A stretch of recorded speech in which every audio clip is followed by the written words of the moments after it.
প্রিয় শিক্ষার্থী বন্ধুরা, কেমন আছো সবাই?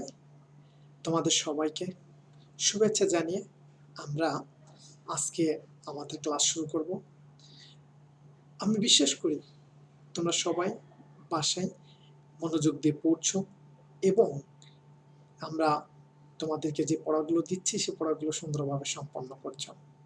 ঠিক সেই ধারাবাহিকতায় আমরা আজকেও তোমাদের একটি বিষয়ে বেশি গুরুত্ব দিতে চাই, সেটা হচ্ছে আমাদের যে দশম অধ্যায় অর্থাৎ সমন্বয় অধ্যায়। এই সমন্বয় অধ্যায়টি আমরা কিন্তু শেষ করেছি, আমাদের পাঠ শেষ করেছি, আমাদের পুরো চ্যাপ্টারটা আমরা কতগুলো ক্লাসের মাধ্যমে শেষ করেছি। আজকে আমরা এই অধ্যায় থেকে কিছু বহু নির্বাচনী প্রশ্ন সমাধান করার চেষ্টা করব, কিভাবে সহজে বহু নির্বাচনী প্রশ্নগুলোর উত্তর করা যায়। এবং এই বিষয়ে তোমাদের সবাইকে একটু বলতে চাই যে আসলে বহু নির্বাচনী প্রশ্নগুলো বিভিন্ন ক্যাটাগরিতে থাকে। তো এই ক্যাটাগরিতে যেভাবেই থাকুক না কেন, এটা তোমাদের জন্য খুব ইজি হবে। আজকের এই লেকচার ভিডিওর মাধ্যমে তোমাদের কাছে ইজি করার চেষ্টা করব। তোমরা শুরুতেই দেখতে পাচ্ছ যে কয়েকটি এমসিকিউ তোমাদের স্ক্রিনে দেখা যাচ্ছে। এই এমসিকিউগুলো আসলে তোমরা এমসিকিউগুলো দেখেই বুঝতে পারছো যে এটা তোমাদের কাছে খুব সহজ মনে হচ্ছে, কারণ তোমরা এই অধ্যায়টি ভালোভাবে পড়েছো এবং আমি তোমাদেরকে চেষ্টা করেছি অধ্যায় সম্পর্কে পূর্ণ ব্যাখ্যা বা বিশ্লেষণের মাধ্যমে তোমাদেরকে বোঝানোর, ছোট ছোট উদাহরণের মাধ্যমে। প্রথমে আমরা প্রথম বহু নির্বাচনী প্রশ্নটা দিয়ে আমরা শুরু করি আজকে। প্রথম বহু নির্বাচনী প্রশ্নটা রয়েছে যে নিয়ন্ত্রণের ভিত্তি কোনটি। আমরা বলেছিলাম আমাদের নিয়ন্ত্রণ সংজ্ঞার মধ্যে, মনে আছে? তোমাদের কি মনে আছে যে নিয়ন্ত্রণ সংজ্ঞার মধ্যেই আমরা বলেছিলাম, বা নিয়ন্ত্রণ কাকে বলে তার মধ্যেই বলেছিলাম যে নিয়ন্ত্রণ হলো পূর্ব পরিকল্পনার সাথে কাজ মানে তুলনা করে কাজ সঠিকভাবে হচ্ছে কিনা সেটা যাচাই করা, এবং যদি সেই যাচাইয়ের সাথে কোনো অমিল খুঁজে পাওয়া যায় তার ব্যবস্থা করা। তাহলে কিসের সাথে মেলানো হয়?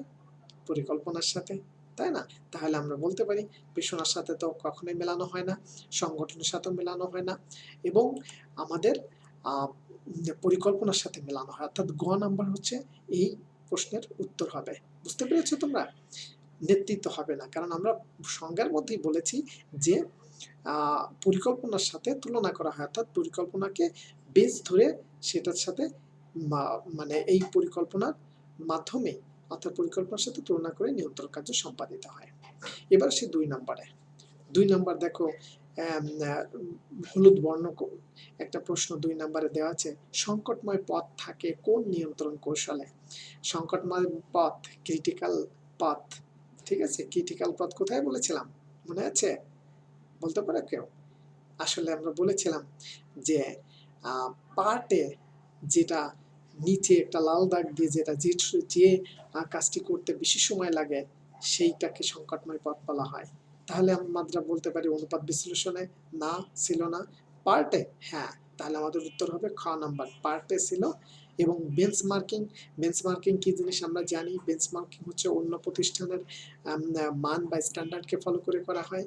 এবং গ্যান্ট চার্ট, তোমরা জানো যে গ্যান্ট চার্ট হচ্ছে কিছু উপকাজ থাকে, সেই উপকাজ কখন শুরু হবে, একসাথে কতগুলো চলবে, এই বিষয়গুলো কিন্তু এখানে উল্লেখ থাকে।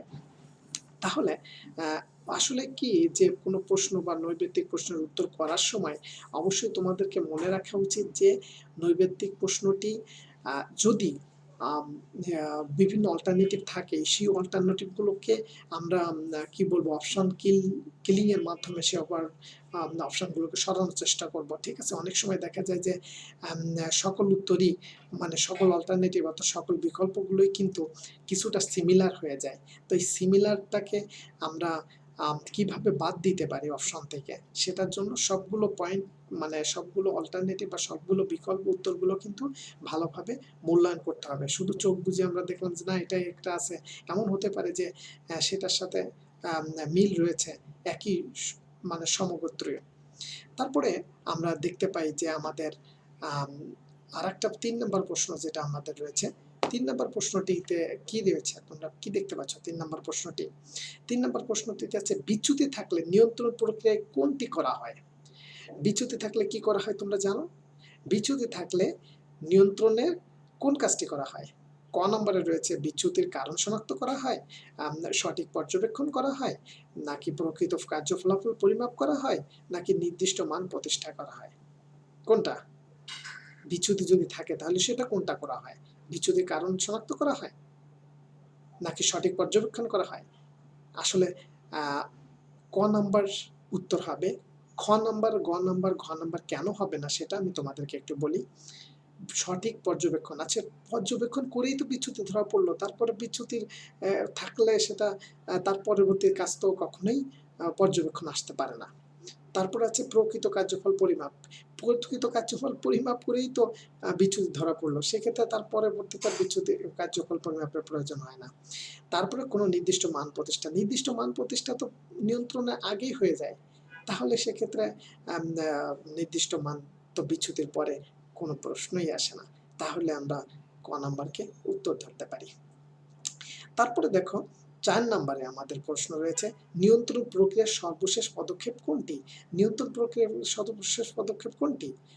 সংশোধনমূলক ব্যবস্থা গ্রহণ করা, কার্যফল পরিমাপ করা, নাকি আদর্শ মান নির্ধারণ করা, নাকি বিচ্যুতির কারণ নির্ণয় করা? আসলে বিচ্যুতি তো প্রথমে আমাদের কি নিয়ন্ত্রণের প্রক্রিয়াগুলো, নিয়ন্ত্রণের প্রক্রিয়াটা কিন্তু তোমাদেরকে জানতে হবে। আদর্শ মান প্রতিষ্ঠা করা, তারপরে কার্যফলের সাথে তুলনা করা, তারপরে মানে কার্যফল পরিমাপ করা, তারপরে কার্যফলের সাথে তুলনা করা, তারপরে ত্রুটি বিচ্যুতি ধরা পড়লে সেটা ত্রুটি বিচ্যুতির কারণ বিশ্লেষণ করা, তারপরে সংশোধনমূলক ব্যবস্থা করা। সংশোধনমূলক কাজ কিন্তু সবচেয়ে শেষ, তাহলে আমরা ক নাম্বারকে উত্তর ধরতে পারি, যে সেখানে লেখা আছে সংশোধনমূলক ব্যবস্থা গ্রহণ। তাহলে আমরা 5 নম্বরে যাই। 5 নম্বরে দেখি নিয়ন্ত্রণ বৈশিষ্ট্য কোনটি? নিয়ন্ত্রণের বৈশিষ্ট্য কোনটা? ভবিষ্যৎমুখিতা। নিয়ন্ত্রণ কি ভবিষ্যৎমুখিতা? না, পরিকল্পনা ভবিষ্যৎমুখিতা। তারপর হচ্ছে প্রণোদনামূলক কাজ, প্রণোদনামূলক কাজ। নিয়ন্ত্রণ কি প্রণোদনামূলক কাজ? এটা তোমাদের কিন্তু ভাবার বিষয়। তারপরে আছে, আমি বলছি না যে এটা সঠিক কি বেঠিক। পরবর্তী পরিকল্পনার ভিত্তি, পরবর্তী পরিকল্পনার ভিত্তি কি? নিয়ন্ত্রণ। তারপর প্রাথমিকতা।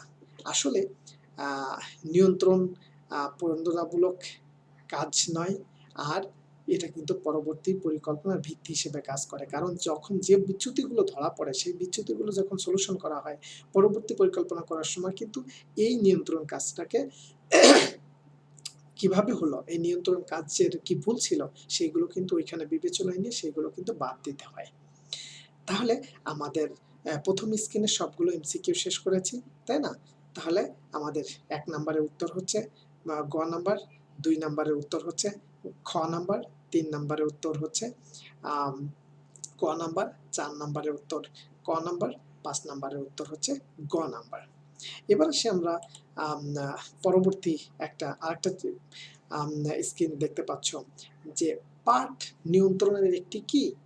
আমরা কয়েকদিন ধরে কিন্তু পার্ট পড়েছি, তোমাদের মনে আছে? এটা হচ্ছে নিয়ন্ত্রণের কি? বৈশিষ্ট্য, পদ্ধতি, গুণ, পদক্ষেপ। কোনটি? নিয়ন্ত্রণের বৈশিষ্ট্য, পদ্ধতি, গুণ, পদক্ষেপ। নিয়ন্ত্রণের পদ্ধতি আর কৌশল, অনেকেই কিন্তু আমরা পড়েছি কিন্তু নিয়ন্ত্রণের কৌশল আর পদ্ধতি কিন্তু সেম, সুতরাং ভুল করো না কিন্তু, তাহলে খ নাম্বার হবে এর উত্তর। তারপর 7 নম্বরে দেখি যে আর্থিক নিয়ন্ত্রণ আরোপ সবচেয়ে গুরুত্বপূর্ণ পদ্ধতি কোনটি? আর্থিক নিয়ন্ত্রণ আরোপে সবচেয়ে গুরুত্বপূর্ণ পদ্ধতি কোনটি? লাভ ক্ষতি বিবরণী বিশ্লেষণ, পার্ট বিশ্লেষণ, বিশেষ প্রতিবেদন বিশ্লেষণ, আর্থিক বিবরণী বিশ্লেষণ। আমরা অবশ্যই এই লাভ ক্ষতি, পাঠ, আর্থিক বিষয় সবসময় কিন্তু আর্থিক বিবরণী থেকেই আমরা যে নিয়ন্ত্রণের পদ্ধতি এসেছে, তাহলে এখানে লাভ ক্ষতি তো অবশ্যই হবে না, কারণ আর্থিক বিবরণ শুধুমাত্র লাভ ক্ষতির মধ্যেই পড়ে না, তার সাথে আরও জিনিসগুলো রয়েছে। পার্ট তো আসলে একটি কাজের বা কারখানার কাজের একটি মানে প্রক্রিয়া বা একটি প্রক্রিয়াকে অনুসরণ করতে হয়। বিশেষ প্রতিবেদন, এটা বিশেষ প্রতিবেদন শুধুমাত্র প্রতিষ্ঠানের বিশেষ কাজের জন্য দেয়া হয়। তাহলে আর্থিক পরিকল্পনা বিশ্লেষণ মানে আর্থিক বিবরণী বিশ্লেষণটাই হবে কিন্তু এখানকার উত্তর। ঠিক আছে, তাহলে 7 নম্বর উত্তর হবে আর্থিক বিবরণী বিশ্লেষণ। নিয়ন্ত্রণের কোন পদক্ষেপটির সঙ্গে পরিকল্পনা সরাসরি যুক্ত? আমরা জানি যে নিয়ন্ত্রণের কোন প্রক্রিয়ার সাথে পরিকল্পনা সরাসরি যুক্ত, নিয়ন্ত্রণের সেটা অবশ্যই আমরা বলতে পারি যে কার্য পরিমাপ, সংশোধনমূলক ব্যবস্থা গ্রহণ, বিচ্যুতির কারণ নির্ণয়, আদর্শ মান নির্ধারণ। নিয়ন্ত্রণের কোন পদক্ষেপটির সঙ্গে পরিকল্পনা সরাসরি সম্পর্কযুক্ত, অবশ্যই আদর্শ মান নির্ণয়, কারণ পরিকল্পনার সময় কিন্তু আদর্শ মানটা নির্ণয় করা হয়। এবার 9 নম্বরে দেখি সমচ্ছেদ বিন্দুতে কিসের মানে সম্পর্ক নির্ণয় করা হয়। সমচ্ছেদ বিন্দুতে কিসের সম্পর্ক নির্ণয় করা হয়?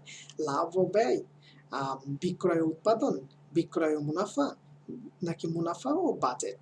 আমরা জানি সমচ্ছেদ বিন্দু ব্রেক ইভেন পয়েন্ট, সেখানে আমরা অবশ্যই যে বিক্রয় মানে সমচ্ছেদ বিন্দুতে কিসের সম্পর্ক নির্ণয় করা হয়? সমচ্ছেদ বিন্দুতে অবশ্যই সেখানে উৎপাদনের সাথে বিক্রয়টাকে মানে নির্ণয় করা হয়। মুনাফা এবং ব্যয় সে আমরা বলতে পারি যে দুটি সম্পর্ক নির্ণয় করা হয়। ঠিক আছে, দুটি সম্পর্ক নির্ণয় করা হয়, সেটা হচ্ছে মুনাফা ও ব্যয়। তারপরে আমরা আসি 10 নম্বরে, নিয়ন্ত্রণের ফলে কি কি হয়? কর্মদক্ষতা বৃদ্ধি পায়, জবাবদিহিতা নিশ্চিত হয়, কর্মীদের সুসম্পর্ক সৃষ্টি হয়। নিয়ন্ত্রণের ফলে কিন্তু তিনটাই হয়, অর্থাৎ ঘ নম্বর উত্তর। তাদের মধ্যে কর্মদক্ষতা বৃদ্ধি পায়, জবাবদিহিতার সৃষ্টি হয় এবং তাদের মধ্যে সুসম্পর্ক তৈরি হয়। এবার আমরা আসি তার পরবর্তী একটা স্ক্রিনে তোমরা দেখতে পাচ্ছ যে এখানে একটি উদ্দীপক দেওয়া আছে। উদ্দীপকের অনুসারে কিছু নৈবেত্তিক থাকবে, যে নৈবেত্তিকগুলো তোমাদেরকে বিভিন্ন সিচুয়েশন উল্লেখ করবে এবং সেখান থেকে তোমাদেরকে উত্তর করতে হবে। দেখো, ফরহাদ সাহেব একজন সিনিয়র ইঞ্জিনিয়ার। তিনি নির্মাণাধীন একটি সেতুর পূর্ব নির্ধারিত নকশা অনুযায়ী মিলে দেখতে যেয়ে তিনি ভুল লক্ষ্য করেন, এর জন্য তিনি শ্রমিকদেরকে ছাঁটাই করেন। তাহলে উদ্দীপকে ফরহাদ সাহেবের কাজটি কিসের সঙ্গে যুক্ত? অবশ্যই তিনি দেখতে গিয়েছেন, তিনি পরিকল্পনার সাথে তুলনা করেছেন, তাহলে কি এটা সহজেই বুঝতে পারি যে এটা নিয়ন্ত্রণ, তাহলে এটা নিয়ন্ত্রণ কাজ।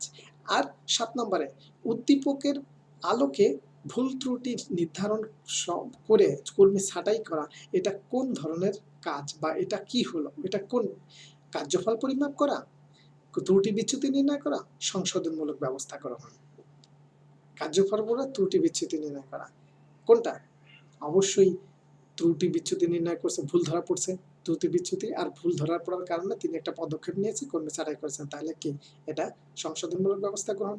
তাহলে আমাদের 2 এবং 3 নাম্বার হবে প্রশ্নের উত্তর, অর্থাৎ 2, 3 আছে গ নাম্বারে। ঠিক আছে, এবার আমরা আসি আমাদের শেষ স্ক্রিন। এই স্ক্রিনে আমরা দেখতে পাচ্ছি যে 16 নাম্বারে প্রথমে রয়েছে উলম্ব রেখায় উপকাজ এবং সমান্তরাল রেখায় সময় দেখানো হয় কোন নিয়ন্ত্রণ ব্যবস্থায়? মনে আছে? পার্ট নাকি গ্যান্ট চার্ট নাকি ব্রেক ইভেন, কোনটায়? আমরা অবশ্যই জানি যে বিল্ডিং এর উপকাজ ছিল এক সাইডে, তারপরে কোন মাসের থেকে কোন মাস শুরু, অবশ্যই এটা গ্যান্ট চার্ট। তারপরে আছে 17 নম্বরে, এলিগেন্ট কোম্পানি লিমিটেড আগস্ট মাসে 50 লাখ টাকা উৎপাদন ব্যয় করার সিদ্ধান্ত নিলেন, এটি নিয়ন্ত্রণের পদক্ষেপের অন্তর্গত, কোনটির অন্তর্গত? 50 লক্ষ টাকা ব্যয় করার সিদ্ধান্ত নিয়েছেন। আদর্শ মানের সঙ্গে কার্যফলের তুলনা, আদর্শ মান নির্ধারণ, কার্যফল পরিমাপ, সংশোধনমূলক ব্যবস্থাপনা। তাহলে কোনটা? তারা আগামী মাসে অর্থাৎ আগস্ট মাসে তারা 50 লাখ টাকা উৎপাদনে ব্যয় করার সিদ্ধান্ত নিয়েছেন। এটা অবশ্যই একটা কি? আদর্শ মান নির্ধারণ। ঠিক আছে, এটা আদর্শ মান নির্ধারণ করছে যে আগামী মাসে 50 লাখ টাকা খরচ করবে। তাহলে আমরা খ নাম্বারের উত্তর ধরতে পারি। এবার 18 নম্বরে দেখো যে একটি কাজের সঙ্গে অন্য কাজটির মিল রেখে কার্য সম্পাদন নিয়ন্ত্রণের কোন বৈশিষ্ট্য অন্তর্ভুক্ত? একটি কাজের সঙ্গে অন্য একটি কাজের মিল রেখে যে কার্য সম্পাদন নিয়ন্ত্রণ কাজ কোন ধরনের অন্তর্গত? এটা অবিরাম প্রক্রিয়া, মিতব্যয়িতা, আদর্শ মান নির্ভরতা, নমনীয়তা। অবশ্যই আমরা বলি যে একটা কাজ সাথে আর একটা কাজ মিলায় যদি করতে যাই সেটা অবশ্যই আদর্শ মান নির্ভরতা, অর্থাৎ ওই আদর্শ মানের সাথে নির্ভর করেই আমরা কাজটা করছি। তারপরে 19 নম্বরে আমরা দেখি নিচের কোনটি নিয়ন্ত্রণের কৌশল? নিয়ন্ত্রণ কৌশলের পর্যবেক্ষণ, নমনীয়তা, আদর্শ মান প্রতিষ্ঠা, বোধগম্যতা। নিচের কোনটি নিয়ন্ত্রণ কৌশল? তাহলে আমরা বলতে পারি পর্যবেক্ষণ। এর নমনীয়তা তো কখনোই না। তারপরে আদর্শ মান প্রতিষ্ঠা তো নিয়ন্ত্রণের প্রক্রিয়া একটা ধাপ, বোধগম্যতার তো একটা বৈশিষ্ট্য, সুতরাং পদ্ধতিটা হচ্ছে পর্যবেক্ষণ। তারপরে আছে নেটওয়ার্কের সংকটময় পথ চিহ্নিত করতে কি ব্যবহার করা হয়? আমরা জানি নেটওয়ার্কের সংকটময় পথ ব্যবহার করতে অবশ্যই আমাদের সিপিএম অর্থাৎ ক্রিটিক্যাল পাথ ম্যানেজমেন্ট, ঠিক আছে? তাহলে সেজন্য আমরা বলতে পারি যে সিপিএম হবে এর উত্তর, অর্থাৎ 20 নম্বরে ক উত্তর। আশা করি তোমরা বিভিন্ন প্রশ্নগুলোর উত্তর খুঁজে পেয়েছো। এভাবে করে তোমরা যখন পরীক্ষায় এমসিকিউ কোশ্চেনগুলোর উত্তর করবা, এভাবে করে করার চেষ্টা করবা। আশা করি তোমরা সফলকাম হবে। ধন্যবাদ সবাইকে।